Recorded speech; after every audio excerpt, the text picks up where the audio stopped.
Ah, mais ce coup de bol. Non, j'ai conne. Franchement, Leon Edwards, il a bien lu le jeu. Il a été patient. Et malgré qu'il semblait mentalement hors du combat, il a trouvé son ouverture à 1 minute de la fin et il a éteint Kamaru Usman.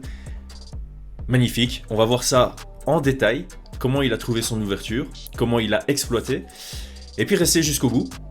Parce qu'à la fin, on va vraiment voir que cette dualité, et je vais continuer cette propagande jusqu'au bout, que cette dualité entre le direct arrière et le high kick arrière, c'est magnifique, ça fonctionne super bien. C'est simple à exécuter, ça impacte beaucoup de dégâts, et ça fonctionne très souvent. Alors on est parti. D'abord, bref résumé du combat. Je pense que Edwards a surpris plus d'une personne dans le premier round. Premier réel takedown réussi contre Kamaru Usman dans sa carrière à l'UFC. Non seulement il est réussi, mais il finit en monte directement. La prise du dos, elle était magnifique. Donc on rentre dans le combat en se disant, waouh, ok, Edwards, il est pas là pour rigoler. Il prend le premier round sans problème.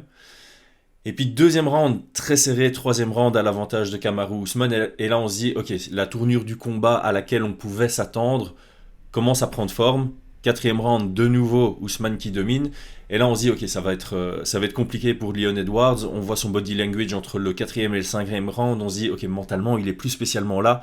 Le cardio, il est sapé. Ça va être chaud pour lui. Et puis, il trouve cette ouverture. C'est pour ça qu'on aime le MMA. Coup dur, évidemment, pour Usman. On a vu 2 tweets depuis sa défaite. Il est bien en place. Il prend bien la défaite. Il l'accepte. C'est très positif. Moi, j'aimerais bien voir une trilogie immédiatement. On verra ce qu'il en est. On peut parler maintenant de ce qui s'est passé. Alors, j'ai montré quelques séquences où on réalise que Edwards cherchait l'ouverture sur le côté droit de Usman. Probablement qu'il avait analysé ça avant le combat ou pendant le combat. Il avait peut-être vu que la main droite de Usman, elle n'était pas très souvent placée défensivement de manière responsable. Elle n'était pas spécialement à sa tempe, à sa mâchoire, elle venait beaucoup chasser devant. Donc ici on a un ralenti, je pense que c'est entre le deuxième et le troisième round où justement on met l'accent dessus. Donc sur cette séquence, on va voir un Usman qui envoie un low kick et on va voir un Edwards qui vient chercher ce crochet avant. Ça manque de peu. Et c'est juste pour montrer l'intention où il était. Pourquoi ? Parce que juste après, il réussit justement ce crochet. Là, on est en garde ouverte. Edwards initie avec un jab dans l'axe et puis il vient chercher un large crochet arrière ou un cross. C'est vraiment entre les deux pour jouer sur cette ouverture. Et d'ailleurs, ça va toucher. Donc, on montre de nouveau ralenti. Il expose son jab. On voit d'ailleurs la main de Usman. Elle n'est pas collée au menton ici. Elle protège rien. Il y a vraiment un écart entre la cible et son bouclier, sa défense, donc sa main arrière. Hop, le jab touche. On a un Usman qui décale la tête vers le côté droit et Edwards qui lance ce large crochet arrière qui vient toucher. Donc l'ouverture est là et la séquence d'après, de nouveau, un low kick. Pardon. Hop, on y est. Ici, on a un low kick qui est envoyé par Usman. Son bras droit totalement inutile. Ça, c'est une petite leçon à tirer et on le voit au niveau professionnel. On a Kamaru Usman qui était avant ce combat-là numéro 1 au classement pound for pound officiel de l'UFC. Il va envoyer un low kick à sec et sa main droite, elle sert strictement à rien. Généralement, on va conseiller soit de tendre le bras droit pour venir justement contrôler les mains de l'adversaire, donc les deux armes de l'adversaire en anglaise, ou bien on va dire plutôt comme en kickboxing hollandais, de venir rester compact lors de l'envoi du low kick. Ici, il envoie le low kick avec cette ouverture. On a un Leon Edwards qui check et qui envoie son crochet avant qui vient toucher. L'ouverture est là et de nouveau on voit la réactivité défensive de Usman. Son bras droit il vient chasser devant. C'est un classique, hein. Beaucoup de combattants en Muay Thai notamment viennent contrôler les biceps ou tendre les bras. C'est notamment ce que Rose Namarunas a exploité face à Johanna. Je m'embarque pas dans son nom de famille. La première fois qu'elles se sont rencontrées pour trouver son crochet avant. C'est assez classique. Donc ici, Edwards cherche cette ouverture avec son anglaise. Troisième round, on a un low kick de Edwards et de nouveau on voit vraiment sur le low kick la main arrière de Edwards n'est pas bien placée défensivement et au moment de l'impact elle va s'écarter de la tête. Donc ici on voit de nouveau cet écart. Il n'y a pas de protection du côté droit du visage de Edwards. Round numéro 4, on est toujours dans une séquence similaire où on va voir Edwards feinter ce kick, justement, et voir que l'ouverture était présente. Donc s'il avait envoyé le high kick à ce moment-là, il aurait potentiellement mis le KO à ce moment-là.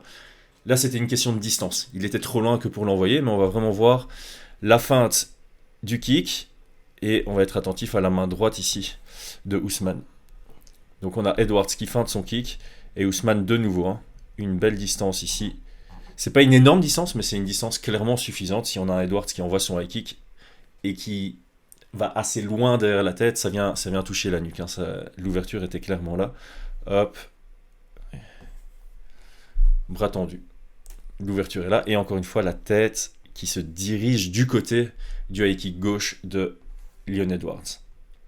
On voit vraiment. Il y a un long temps pop avec la main qui n'est pas du tout en place défensivement.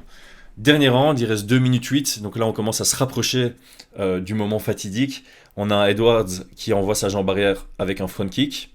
Et de nouveau, hop, ici on le voit très bien, au moment de l'impact, cette distance entre la main arrière de Edwards et son visage.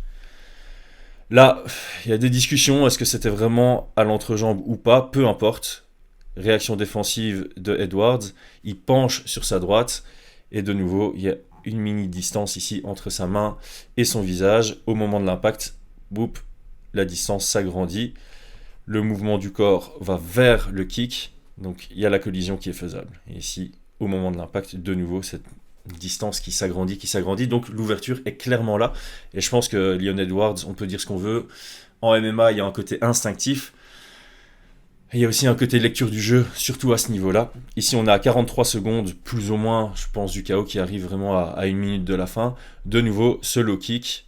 Là, la main est bien placée pour Usman. Par contre, au moment de l'impact, de nouveau, on s'abaisse. On n'a vraiment pas une cambrure idéale en combat. Et cette distance défensive qui est qui s'agrandit encore une fois au moment de l'impact. Alors ici, je prends un nouvel angle, parce que là, on va très très bien voir ce qui se passe.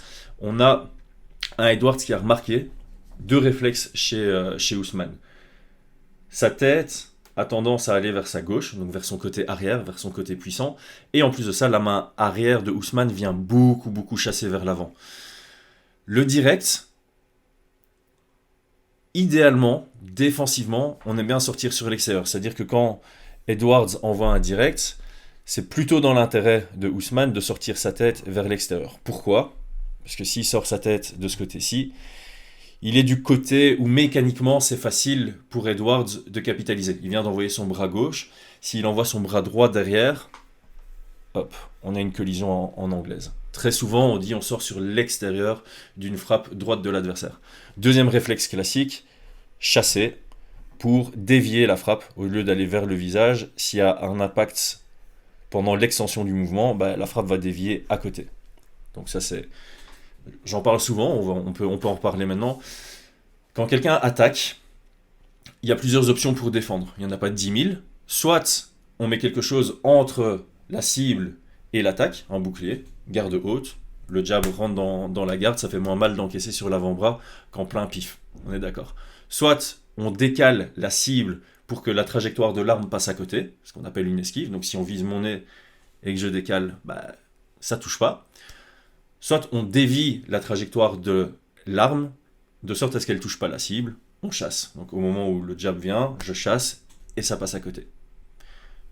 La dernière option, c'est désengager. On crée une distance suffisamment grande que pour que l'extension totale de l'arme n'atteigne pas la cible.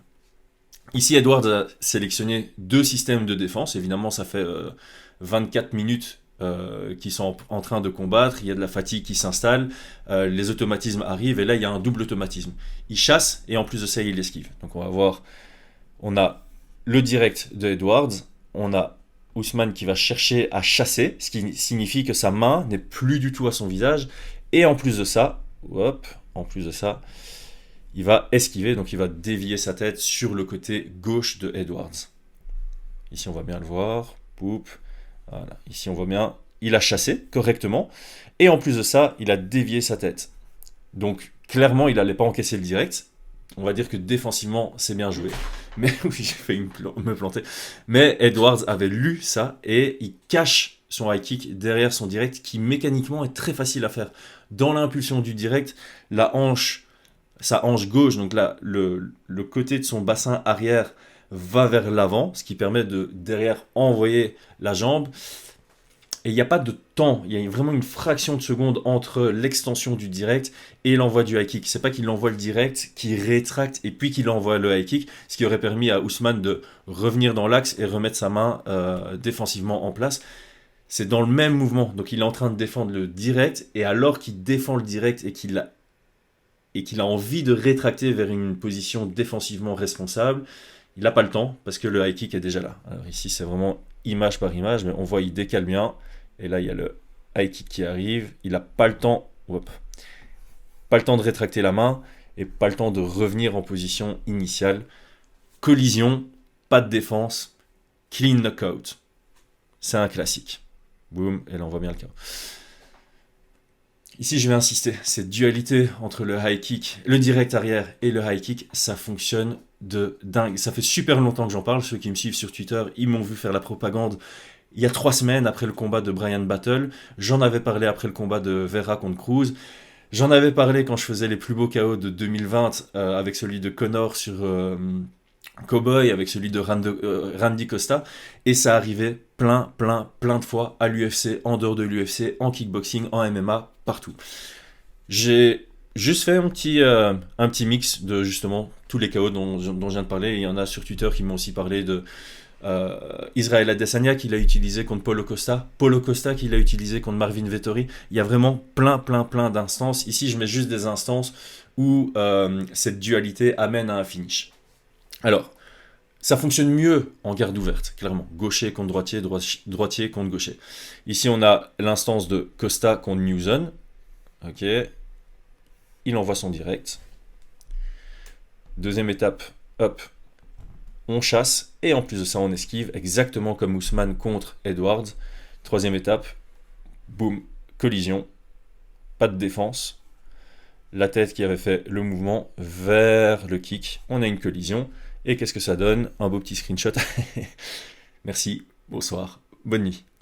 Exemple d'après, McGregor, il envoie son bras arrière, réflexe défensif de Cowboy, qui avait eu exactement le même réflexe, si vous vous souvenez de ce combat. Conor rush, il envoie un direct super lointain, et on voit justement Cowboy esquiver sur l'extérieur, et quasi rentrer même dans le genou arrière de Conor McGregor. Mais ici, plus tard dans le combat, on a ce high kick. Hop, on vient chasser, on a la tête qui esquive, et ça crée une collision. Là, pas du tout de défense. Le kick qui va en direction opposée de la tête, collision, et début de la fin. C'est pas un clean KO, mais c'est vraiment le début de la fin. Il y a 3 semaines, Bryan Battle contre Sato. Là, il envoie vraiment le direct, et ça, c'est une très belle vue, j'aime beaucoup, parce qu'on va voir que les deux partent quasi en même temps. Donc ici, il y a le direct qui commence à partir, hop, et la jambe est déjà partie au moment de l'extension.